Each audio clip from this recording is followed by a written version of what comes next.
이 사람을 잘 아실 겁니다. 베토벤입니다. 이 사람은 아주 그 위대한 업적으로 가득한 삶을 살았습니다. 5살 때부터 음악적인 재능을 보였죠. 아버지가 알코올 중독자였습니다.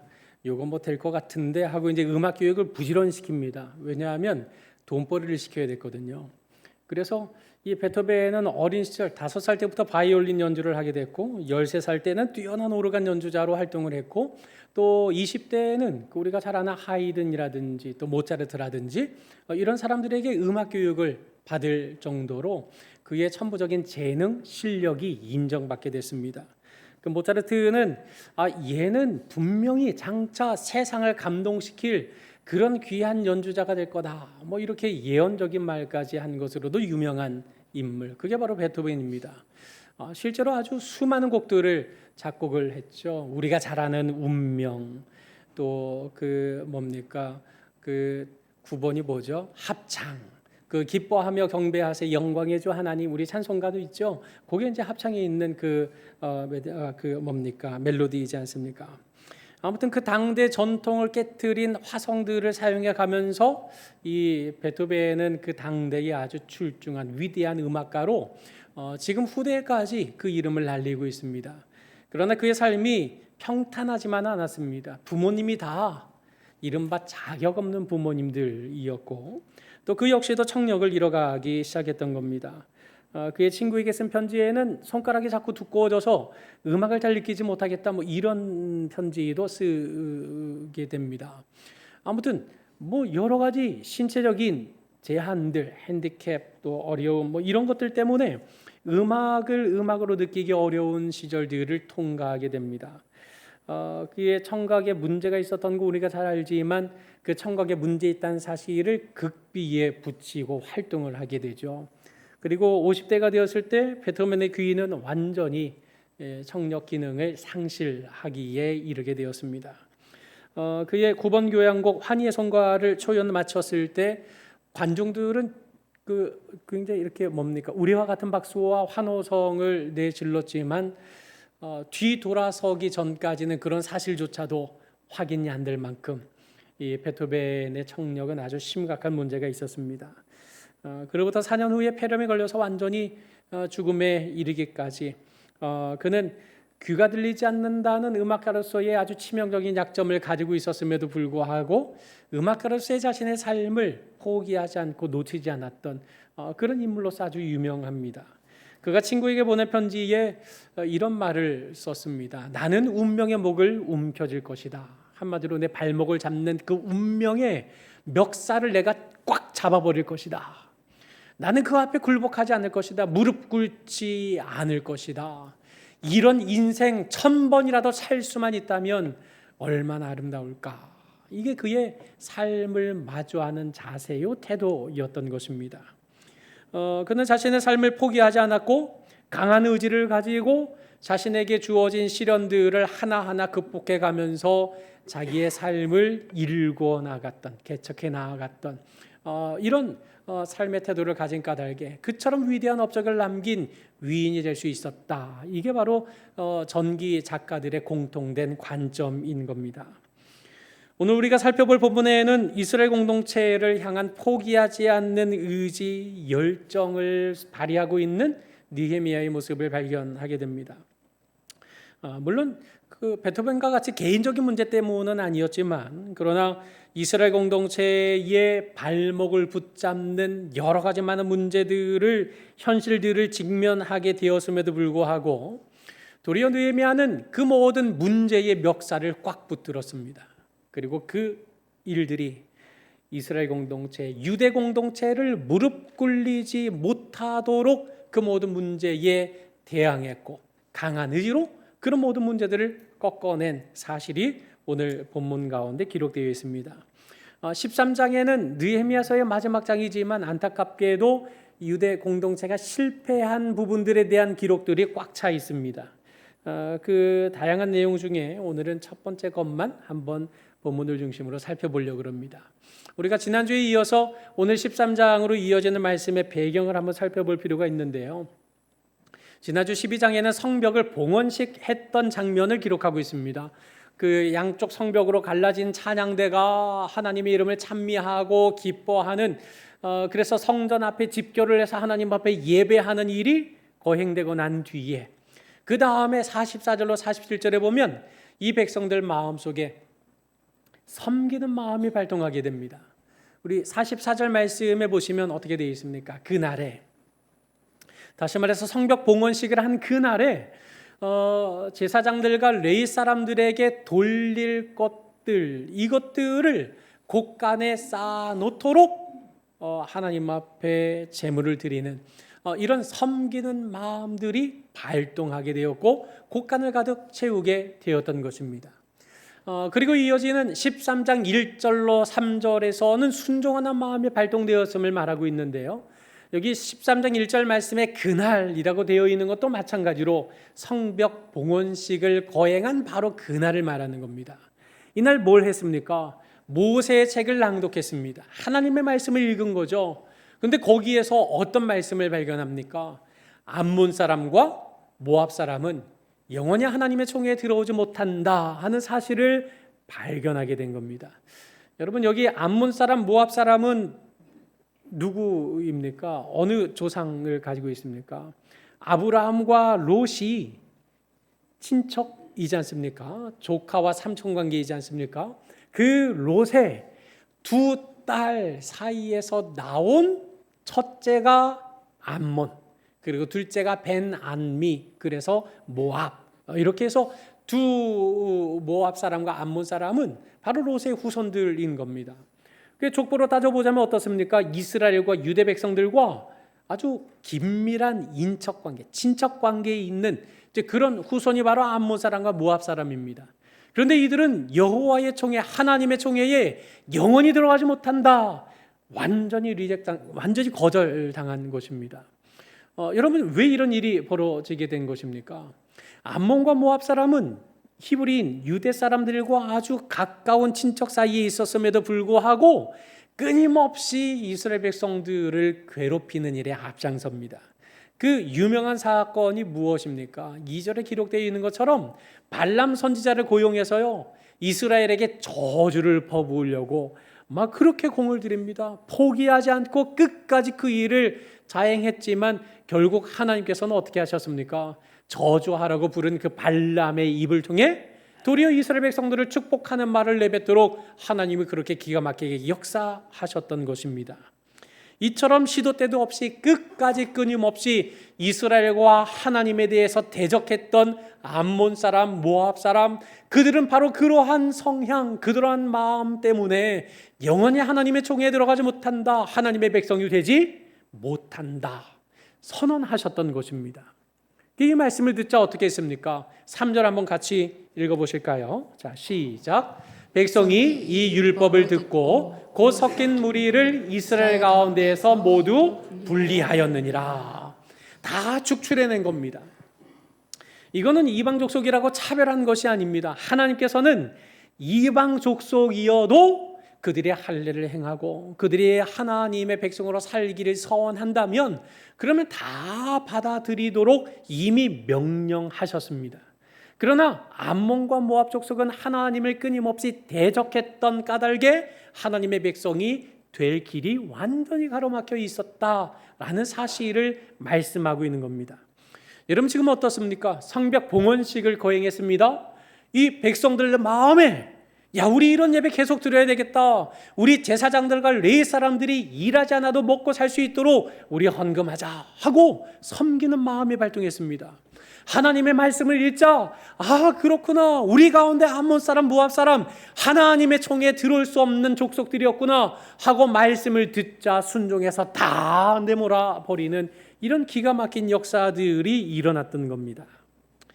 하나님의 말씀을 따라서 예루살렘을 하나님의 성읍, 거룩한 도성으로 만들어가는 작업들이 아주 순적하게 잘 지나가고 있었던 것 같습니다. 그러나 4절부터는 안타까운 사건들이 계속되게 됩니다. 4절에 보면 이전에 우리 하나님의 전에 방을 맡은 제사장 엘리야십이 도비아와 연락이 있었다는 말로부터 시작이 됩니다. 느헤미야 13장에 보면요, 4절에 지금 제사장 엘리야십으로 인한 잘못된 그릇된 일들을 쭉 나열을 하고, 또 28절에도 보시면은요, 이 대제사장 엘리야십으로부터 그 가문의 몰락으로부터 이어지는 이스라엘의 타락상에 대해서 조명하고 있습니다. 다시 말해서 4절부터 끝까지 이어지는 이스라엘의 타락상은 이 제사장 가문으로부터 시작되었다라는 사실을 지금 첫 번째, 마지막에 걸쳐서 강조하고 있는 것입니다. 여러분, 3절까지는 분명히 다 분리했지 않습니까? 근데 왜 갑자기 4절부터 이런 일이 벌어진 것입니까? 3절과 4절 사이에는 간격이 있습니다. 어떤 간격이요? 시간적인 간격이 있습니다. 우리가 뒤에서 살펴보겠지만 느헤미야가 예루살렘에 있다가 다시 본국으로 돌아가게 됩니다. 아닥사스다 왕과 약조한 것이 있거든요.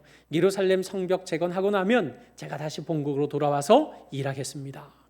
그 아닥사스다 왕과 일한 것 때문에 다시 본국으로 돌아갔을 그 사이에 약 한 1년에서 3년 정도간에 이런 3절과 4절 사이에 간격이 있었고 4절부터 이런 타락상이 벌어지게 된 겁니다. 여러분, 이 엘리야십과 인척관계, 연락이 있었다, 인척관계에 있었다라고 말하는 이 도비야는 어떤 인물입니까? 느헤미야 6장 18절 말씀해 보니까 도비야는 스가냐의 사위였습니다. 스가냐는 유대 사람이거든요. 그러니까 유대 사람의 사위로 들어가서 이 당시에는 혼인 관계를 통해서 긴밀한 유대 관계를 정치적으로 형성을 하잖아요. 마찬가지로 도비야의 아들도 무슬람의 딸과 결혼을 시킨 겁니다. 그래서 유다 백성의 며느리를 자기 집안으로 또 들이게 된 것입니다. 그래서 유다 땅에는 그와 동맹을 맺은 사람들이 인척관계, 결혼을 통해서 아주 긴밀한 관계를 맺은 사람들이 많이 있었다. 이게 느헤미야 6장에서 우리가 살펴봤던 내용입니다. 바로 그러니 이런 도비야의 인맥, 이런 수많은 사람들과 맺은 동맹, 이런 관계들을 이용하려면 도비야한테 잘 보여야 하는 이런 특성이 있었던 것입니다. 그래서 바로 이 엘리야십은 제사장이면서도 도비야를 위해서 한 큰 방을 만들어 주었던 겁니다. 그 방에 원래 뭐가 있었습니까? 소재물, 유향, 그릇이 있었습니다. 그리고 제사장, 레위 사람, 노래하는 자들, 문지기들, 이들에게 줄 곡물과 세포도주와 기름, 그리고 제사장들에게 주는 거제물들이 보관되어 있었던 방에서 그걸 다 끄집어내고 도비야를 위한 방으로 허락했던 것입니다. 바로 이때 느헤미야는 예루살렘에 있지 않고 본국으로 돌아갔을 때입니다. 여러분, 도비야에게 좀 잘 보이겠다고 방 하나 내준 거, 이건 무슨 큰 일이겠습니까? 우리 방 많잖아요. 목장들 모임 방 많습니다. 그거 하나 방 내준다 한들 그거 큰 일이 되겠습니까? 그런데 이것은 아주 큰 일이 될 수밖에 없습니다. 이게 왜 큰 일이 됩니까? 2장 10절 말씀에 보면 호론 사람 산발랏이 느헤미야를 대적하는 대표 인물로 나오고, 또 그를 돕는 사람이 그의 종이었던 암몬 사람 도비야라고 말합니다. 여러분, 이 13장을 시작할 때 1절에서 누가 여호와 하나님의 총회에 들어가지 못한다 그랬습니까? 바로 암몬 사람과 모압 사람이었던 겁니다. 그러니 도비야는 여호와의 총회, 하나님의 총회에 들어갈 수 없었던 암몬 사람이었던 것입니다. 그들이 다 분리해내었던 그 암몬 사람을 다시금 불러들인, 원점으로 회귀하고 있는 이런 기가 막힌 일이 그에게 방을 내준 사건이었다라고 진술을 하고 있는 겁니다. 아울러서 문제는 이것뿐만이 아니었습니다. 이 도비야는 끊임없이 성벽 재건을 방해했던 그런 인물이었습니다. 느헤미야 2장 19절에 너희가 하는 일, 즉 성벽 재건하는 이 일이 도대체 무엇이냐? 너희가 왕을 배반하고자 하는 것 아니냐? 이 레파토리는 지금 두 번째 사용하는 거죠. 원래 처음에 예루살렘 성전을 재건할 때 쟤네들이 성전을 괜히 짓는 게 아닙니다. 저거 성전 지어서 왕을 배반하려고 하는 겁니다. 자기네 나라를 만들려고 하는 겁니다. 그래서 성 쌓고 있는 겁니다. 이렇게 모함을 하는 바람에 성전 재건이 멈춰졌던 시절이 있었습니다. 바로 똑같은 그 상처를 헤집으면서 지금 다시 한 번 더 도발을 했던 인물, 그가 바로 도비야였던 것입니다. 도비야는 그 일로 그치지 않았습니다. 느헤미야 6장 12절 말씀에 보면 스마야에게 뇌물을 주죠. 스마야는 느헤미야의 아주 측근이었습니다. 사람들이 느헤미야 너를 죽이려고 하니 우리 성전으로 도망하자. 성전은 누가 들어갑니까? 제사장들이 들어갑니다. 느헤미야는 제사장이 아니었습니다. 그런데 자기 살겠다고 성전에 몸을 숨기게 되면 어떤 일이 벌어지겠습니까? 쟤는 지가 살겠다고 하나님의 율법을 거스리는 인간이야. 이제 이런 비방과 소문을 퍼뜨리기 위한 작업으로 스마야에게 돈 주고 너가 그렇게 해서 좀 흠집을 좀 잡아봐 하고 스마야를 보낼 만큼 그렇게 악한 인물, 그가 바로 도비야였던 것입니다. 한마디로 하나님의 일을 방해하고 하나님과의 관계를 무너뜨리기 위해서 고군분투하고 있었던 사람, 그가 바로 도비야였던 겁니다. 그런데 이 엘리야십이 방을 하나만 내주었습니까? 그렇지 않은 것 같습니다. 13장 9절 전반절에 우리 성경에는 명령하여 그 방을 정결하게 하라 하고 이렇게 기록되어 있지만 거기에 있는 방은 단수가 아닙니다. 복수입니다. 원문에 의하면 그 방들을 정결하게 해라 하고 명령합니다. 그러니까 내준 방이 하나가 아닌 거죠. 여러 개였던 겁니다. 처음에 하나 내줬다가 이것도 좀 필요한데 또 그것도 내준 거죠. 저것도 필요한데 저것도 내주기 시작했던 것입니다. 여러분, 죄악이라고 하는 것은 뒤로 한 걸음 물러서기 시작하면요 끝까지 물러설 수밖에 없는 겁니다. 이거 하나 타협해주면요 끝날 것 같죠? 아니요.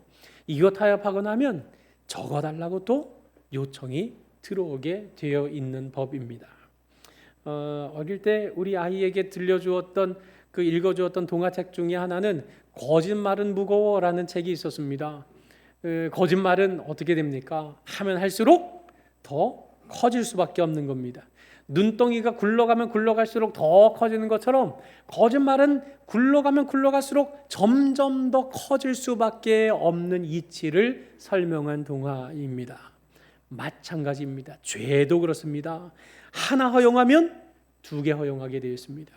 두 개 허용하고 나면 세 개 허용하게 되어 있는 것이 바로 우리의 삶을 망가뜨리는 죄악의 본질인 겁니다. 여러분, 느헤미야가 잠시 예루살렘의 자리를 비워 있을 동안에 지금 이런 악한 일을 저지르고 있었던 건 까마득하게도 모르고 있었던 느헤미야가 7절 말씀에 보니 예루살렘에 다시 이르러 서야 엘리야십이 도비야를 위하여 하나님 전뜰에 방을 만든 악한 일을 알게 된 것입니다. 여러분, 느헤미야가 성벽 건설하러 예루살렘에 도착했을 때 제일 먼저 한 게 뭡니까? 나는 성벽을 건설하겠습니다 하고 깃발 들지 않았습니다. 3일 동안 왜 왔는지 밝히지 않습니다. 그저 3일 동안 정중하게 온 예루살렘 구석구석을 다 돌아봅니다. 자원은 뭐가 있나? 재료는 뭐가 있나? 지금 예루살렘의 형편은 어떠한가? 사람들의 눈빛은 어떠한가? 표정은 어떠한가? 이런 거 3일 동안 아무것도 얘기하지 않고 두루두루 살핀 후에 사람들을 모아놓고 나 이거 하러 왔습니다 하고 정중한 출발을 했던 느헤미야였습니다. 지금 느헤미야가 또다시 왔더니 옛날 그 일, 그 모습 그대로 다시 회귀되어 있었던 것입니다. 느헤미야가 어떻게 했을까요? 또 3일 동안 조용히 있었습니까? 반응을 보니 그렇지 않은 것 같습니다. 13장 8절 말씀에 보니 내가 심히 근심했다. 이 근심이라는 말은 사실 그 우리말에서는 무언가 말하지 못하고 마음에 담아두고 끙끙 앓는 것, 이걸 근심, 염려로 보통 생각을 하는데 여기서 말하는 근심은 그런 의미가 아닙니다. 불쾌했다는 겁니다. 분노가 일어났다는 겁니다.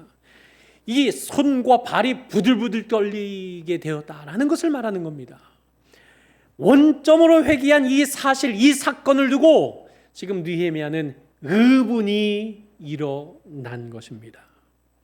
이 예루살렘이 어떻게 세워졌던가? 이 예루살렘 성벽이 어떤 과정을 통해 완공이 되었던가? 하나님이 은혜를 주시지 않았더라면 이 성벽이 어떻게 세워졌고 하나님이 이 백성들을 마음으로 움직이지 않으셨더라면 이 도성에 살 사람들이 어떻게 생겨났겠는가? 그러나 그 은혜를 저버린 모습에 의분이 일어나게 되었던 겁니다. 그래서 무엇을 했습니까? 도비아의 세간을 그 방 밖으로 다 내어 던져버렸습니다. 참지 않았습니다. 3일 동안 살펴보지 않았습니다. 정중하게 죄송하지만 짐을 좀 빼주셔야 되겠습니다. 막 주소, 연락처 막 해서 내용 증명 보내고 스스로 방 빼기를 기다리고, 아니요, 그렇게 하지 않았습니다. 그 사실을 알자 불쾌하게 여겼습니다. 의분이 일어났습니다. 그 방의 모든 물건들을 다 방 밖으로 던져 버린 것입니다. 여러분, 도비아의 세간을 방 밖으로 다 던지는 이 느헤미야의 모습 속에 정중함을 찾아볼 수 있습니까? 여러분, 죄악을 벗어 던지는 일에는 이처럼 단호해야 하는 것입니다. 이걸 버려도 될까? 되지 않을까? 이것 재고 정중하게 해서 이 죄가 우리 마음속에서 떠나갈 것 같습니까? 절대 그렇지 않습니다. 이처럼 세간을 그 방 밖으로 다 내어 던지는 느헤미야의 모습은 무엇을 연상시킵니까? 예수님의 모습이 나타나죠. 마가복음 11장 15절로 16절에 말씀을 한번 같이 읽어보겠습니다. 자, 시작. 예수께서 성전에 들어가사 성전 안에서 매매하는 자들을 내쫓으시며 돈 바꾸는 자들의 상과 비둘기 파는 자들의 의자를 둘러엎으시며 아무나 물건을 가지고 성전 안으로 지나다님을 허락하지 아니하시고. 지금 예수님이 어떻게 하셨습니까? 자, 여러분, 여기서 이러시면 안 됩니다. 여기는 기도하는 집입니다. 하나님의 집입니다. 여기서 이러시면 곤란합니다. 다 짐을 싸가지고 밖으로 나가 주십시오. 이렇게 정중하게 하지 않았습니다. 내쫓아 버리셨습니다. 물리적인 힘을 동원해서 내쫓아 버리신 겁니다. 밀쳐내고 나가라고 쫓아내신 겁니다. 돈 바꾸는 자들의 상을 뒤집어 엎어 버리셨습니다. 편안하게 의자에 앉아서 장사하고 있는 사람의 의자들도 다 집어 던져 버리신 겁니다. 그리고 절대 아무나 물건을 가지고 성전 안으로 지나다니지 못하도록 허락도 하지 않았다. 지금 이렇게 기록하고 있습니다. 여러분, 어떤 모습입니까? 단호한 모습입니다. 단호하게 우리 안에 있는 하나님과의 관계를 멀어지게 만드는 것들이 있다면 그것들은 타일러서 될 문제가 아닙니다. 타협해서 될 문제가 아닌 것입니다. 하나님과의 관계를 멀어지게 하는 그것이 있다면 우리는 그걸 단호하게 뒤집어 엎어야 하는 것입니다. 여러분에게 뒤집어 엎어야 할 것, 여러분들 마음속에 밖으로 다 내어 던져버려야 할 것들은 어떤 것들이 있습니까? 여전히 버리지 못하고 있는 습관적인 죄악, 영적인 나태함, 안일함, 여전히 부정적인 영향을 주는 것을 알고 있음에도 불구하고 그런 미디어 콘텐츠들을 벗어 던지지 못하고 있는 습관은 없습니까? 여전히 여러분들의 신앙에 도움이 되지 않는 인간관계를 끊어내지 못하고 있지는 않습니까? 하나님 앞에 온전히 서야 되는데 술 친구를 여전히 벗어버리지 못하고, 하나님 앞에 여전히 온전하게 서야 함에도 불구하고 도박하는 친구들을 벗어내 던지지 못하고, 이 주일에 온전한 하나님 앞에서의 예배를 회복해야 함에도 불구하고 여전히 스포츠에, 유튜브에, 넷플릭스에 빠져서 토요일 밤을 새다가 정작 하나님을 만나야 하는 이 시간에 잠자고 있지는 않습니까? 여전히 내 안에 있는 영적인 게으름, 안일함, 여전히 내 안에 살아있는 시기심과 질투를 내버리지 못한 채 내 마음의 방에 모시고 정중하게 그들과 함께 동거하고 있지는 않습니까?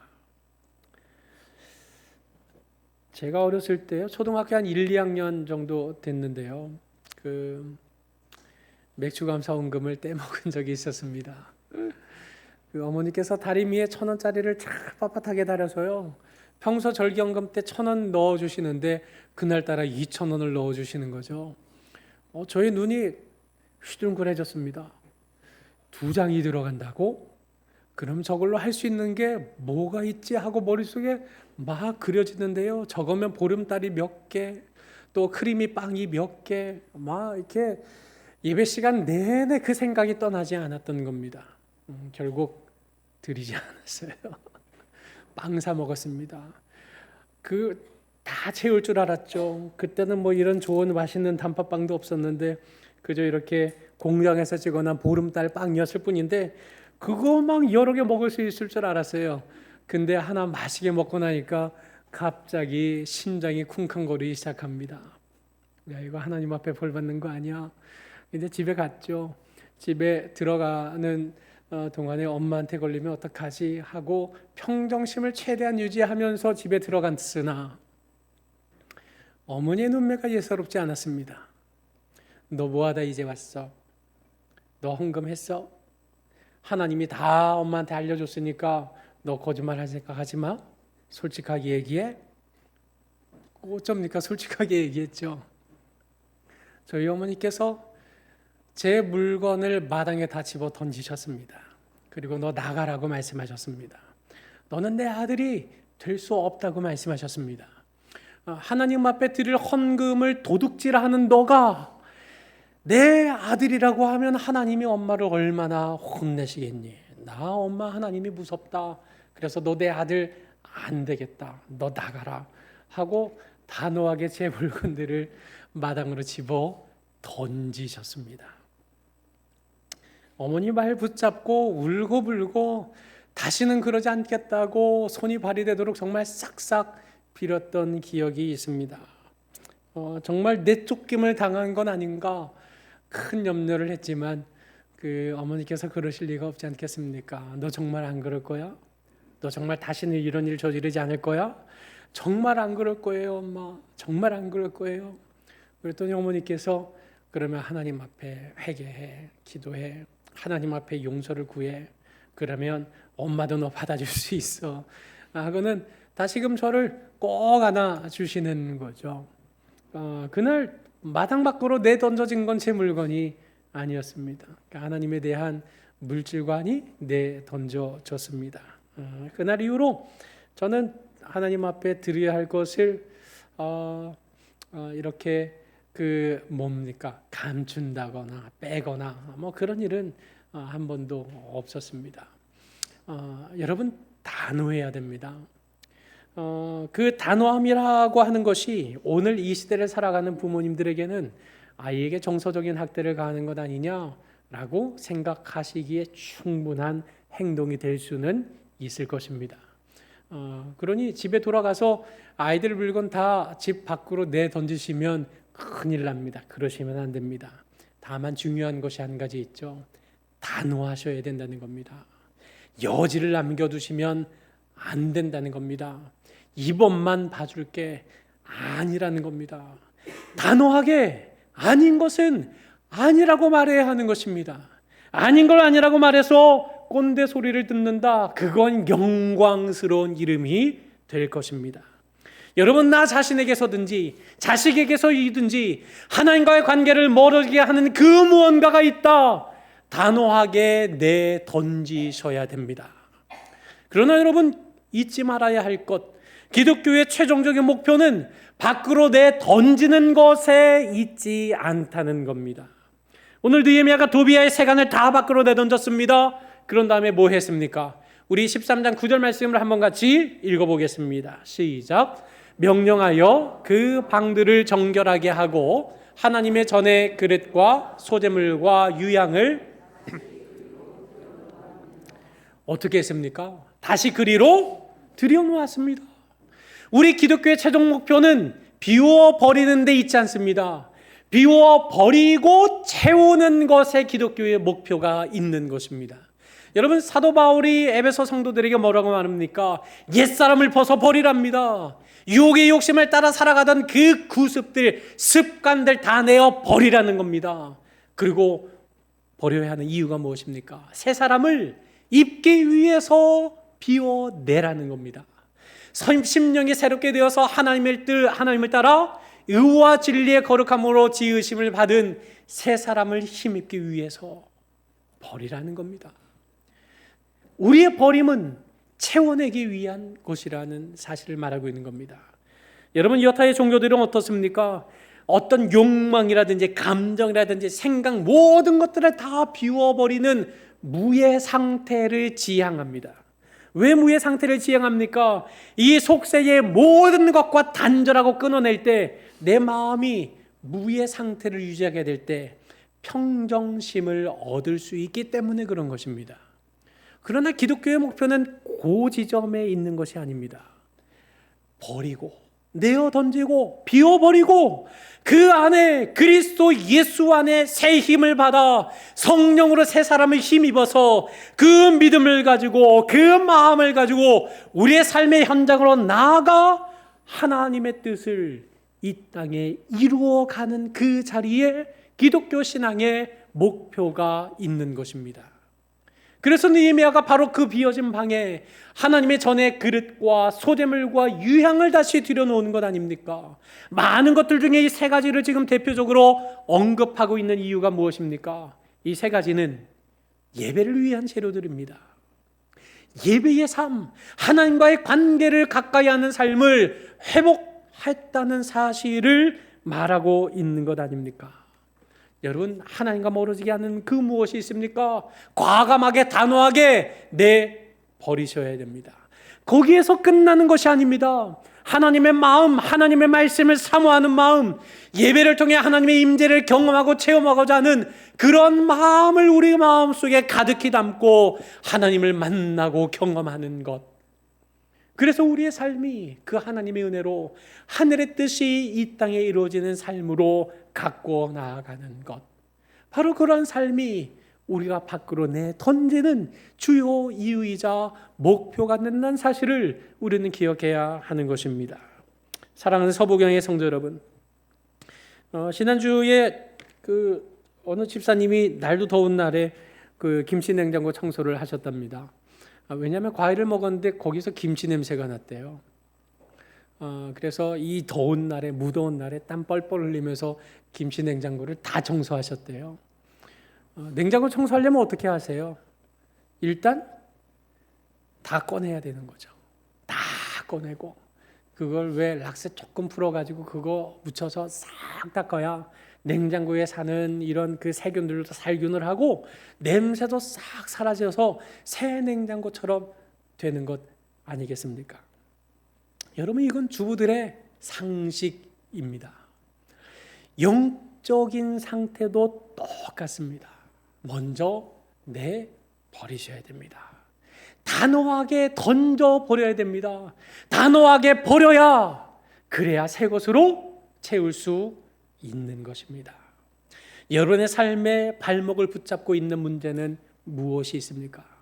여러분이 하나님 앞으로 나아가지 못하도록 여러분의 발목을 꽉 부여잡고 있는 그런 내다 버려야 할 문제들은 무엇이 있습니까? 오늘 이 말씀 앞에 단호하게 버릴 것은 버리고 채워야 할 것으로 가득히 채워냄으로써 기어이 하나님께서 우리를 제자리로 돌려놓으시는 참된 회복과 참된 믿음을 체험하고 맛보는 우리 모든 성도들이 되시기를 주님의 이름으로 간절히 축원합니다.